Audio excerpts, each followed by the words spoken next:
Yes, I remember when I first met Ken. He's an individual that you do remember the first time you meet. I found out pretty quickly that Ken knew more about New Orleans than I did, and I had spent most of my life there. I was born there. And later I found out Ken knew more than I did about almost everything. So it turns out we knew some of the same people in that community, and it just blew me away that I'm sitting there talking to a leading AI researcher, the director of IHMC, and now I'm talking to this guy who also had this history in rock promotion back in the rock and roll heyday. To put a shorter end to the story, I met Ken and asked him to be part of the NASA Advisory Council. People talk a lot about finding themselves, particularly young people, and that presumes they're lost. I think that's an unfortunate way to characterize youth. It's more the case that people take some time to invent themselves, and we're not a static invention. We hopefully will be reinvented several times during a long and productive life. Oh, Ken definitely belongs in the Hall of Fame, and I'm thrilled he is being inducted. Again, his creativity, his entrepreneurship, his ability to challenge and then develop new and novel things. That is an inventor.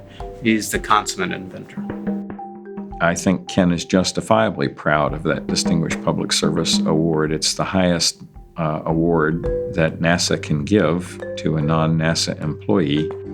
The body of his lifetime work in the field of artificial intelligence is something that, especially in today's time and going forward, makes him a national resource, makes this institute that he has founded, the IHMC, a national resource.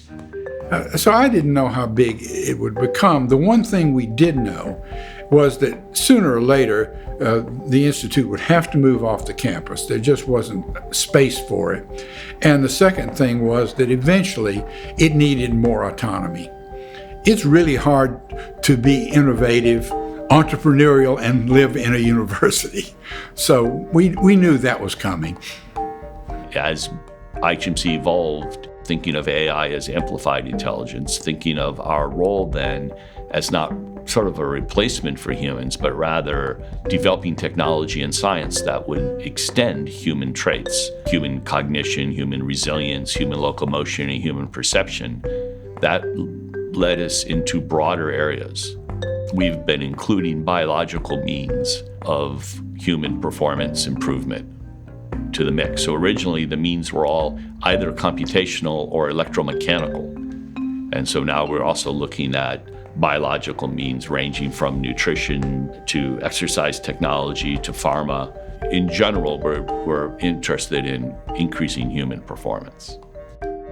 The idea of bringing machines to enhance human performance in so many ways was just exciting. And frankly, I was proud that it was in Florida. And I do think, of all the things he has done and contributed to society, the founding and development of IHMC is his greatest accomplishment. He also sat on a number of different committees and boards that were making policy and funding decisions both nationally and internationally. So he's had this just incredible career, and along the way he's also developed and led IHMC, which is pretty impressive. So somebody who can fit in all those boxes, and not just fit in those boxes, but excel in each of those boxes, definitely has to be a self-reinventor, and that's what Ken is. Attitude is everything. Live a passion-driven life. I like to rejoice in the extreme unlikelihood and fragility of my own existence. If you think about, the chance of your existence in the state you're in now, it's vanishingly unlikely to have happened. Literally thousands of pairs of your ancestors had to be smart enough and good enough looking to find mates and propagate. This is all just phenomenally unlikely. And I love all that about the story.